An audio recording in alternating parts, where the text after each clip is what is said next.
गोष्टीचे झाड इस मंच पर मैं प्रोफेसर तोष्णीवाल आज दूसरी कहानी बोलने जा रहा हूँ। कहानी का नाम है चार दोस्त की कहानी। चार दोस्त रहते एक गांव में जिनके नाम अंकित, रोहित, सोहन और मोहन। चारों एक ही क्लास में रहते। जहाँ भी घूमने को जाना है गार्डन में मिल के जाते, पढ़ाई मिल के करते। तो 10वीं तक अपने ही गांव में पढ़े। 10वीं के बाद उनके गांव में पढ़ाई करने के लिए कोई कॉलेज नहीं था। तो दूर 10-20 किलोमीटर पर उनको एक जिले का ठिकान था, वहाँ पर कॉलेज था। 10वीं के बाद 11वीं 12वीं ग्रेजुएशन करना पड़ता। ये चारों दोस्तों को मंत्र तंत्र विद्या में ग्रेजुएशन करना था। तो चारों ने एडमिशन ले लिया।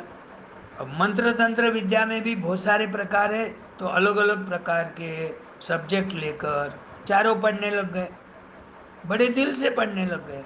एक साल में सबकी पढ़ाई हो गई। साल के आखिर में एग्ज़ाम हो गई। एग्ज़ाम में चारों फर्स्ट क्लास पास हो गए। ये बहुत पुराने ज़माने की बात है, जब कोई रोड नहीं थे, कोई बस ट्रेन ऐसा जाने आने के लिए कोई सोई नहीं थी, व्यवस्था नहीं थी। पैदल जाना पड़ता था। 20 किलोमीटर तो था। अब क्या हो गया, जंगल में से रास्ता था। कॉलेज से सर्टिफिकेट लेकर अपने गांव 20 किलोमीटर जंगल में से पैदल आने लग गए। 7-8 किलोमीटर आने के बाद है ना, वो जो पहला दोस्त है अंकित, उसको दूर से एक हड्डियों का ढेर दिखा।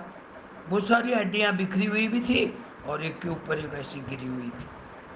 तो देखते देखते आ गए। उसके मन में कुछ तो चल रहा था कि ये हड्डियां किसकी होंगी, इसको अपन छुड़ाएंगे, कौन सा प्राणी बनता देखेंगे। इसमें वो पढ़ाई करा था। तो नज़दीक आने के बाद अपने दोस्तों को बोलता, ये हड्डियों को मैं जुड़ा के आपको बताता हूँ, आप इसको पहचानना कौन बन गया। उसने बहुत सारे हड्डियाँ लिया और जुड़ाने लग गया। जैसे छोटे बच्चे खेलते हैं ना, वो खेलने का जो बिल्डिंग बनाना, घर बनाना, हट बनाना, ऐसा जुड़ा के खेलते रहते, वो बनाते रहते नई नई चीज़। वैसा ये बनाने लग गया तो शेर बन गया। सबको आश्चर्य लगा, अरे किसी ने तो शेर को मारा होगा। और उसकी हड्डियां यहाँ फैल गई सब तरफ। अब दूसरा दोस्त था रोहित।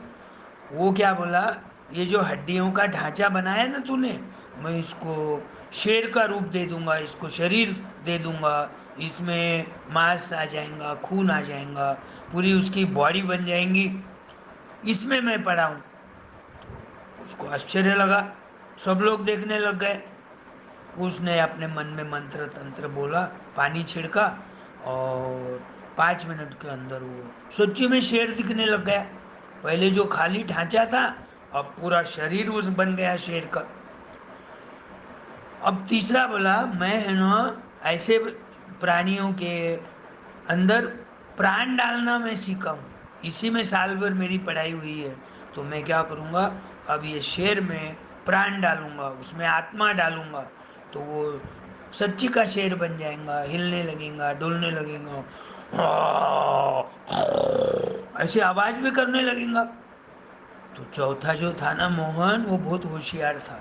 पढ़ाई तो किया था, लेकिन अपने दोस्तों को उसने क्या राय दिया, भाई ऐसा मत करो, सुनसान जंगल में अपन चार ही है, और यदि तुम शेर के बॉडी में प्राण डाल दिए और वो सच्ची जिंदा हो गया और इतने दिनों का भूखा पड़ा था, अपने को तो खा जाएगा। नहीं नहीं बोले, ऐसा कोई शेर खाते रहता क्या, बोले मैं मंत्र तंत्र विद्या से वापस उसका प्राण निकाल के लूंगा। तो चौथा बोला, ऐसा हो नहीं सकता, इतने जल्दी तू कर नहीं सकेगा, प्राण डालेंगा जरूर, लेकिन प्राण निकालने निकालने तक तो तेरे को खा जाएगा। वो कुछ सुना नहीं। बाकी के भी दो दोस्तों ने उसको सपोर्ट किया। वो बोला, भाई सुनो, मुझे झाड़ पे जाके बैठने दो, मैं बैठने के बाद आपको जो करना है करो, मेरी जिम्मेदारी नहीं है। तुम्हारे प्राण चले गए, शेर ने तुमको खा लिया तो।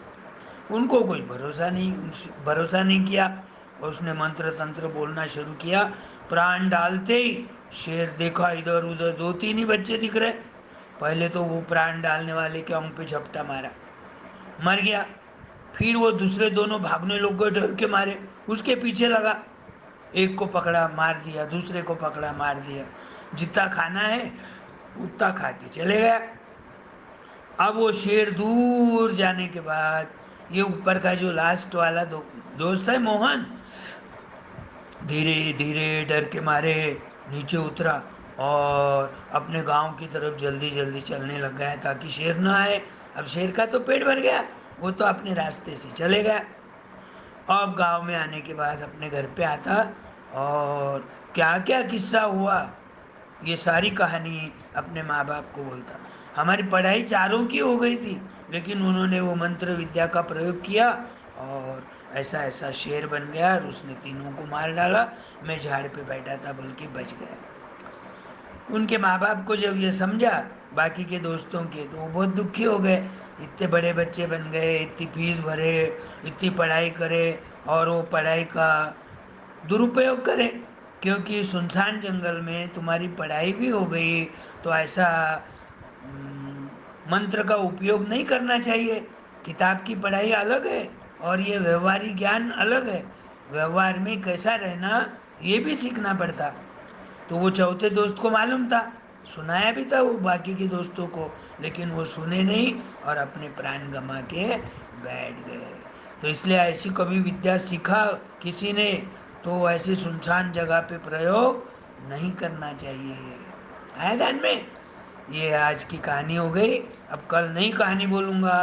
बाय।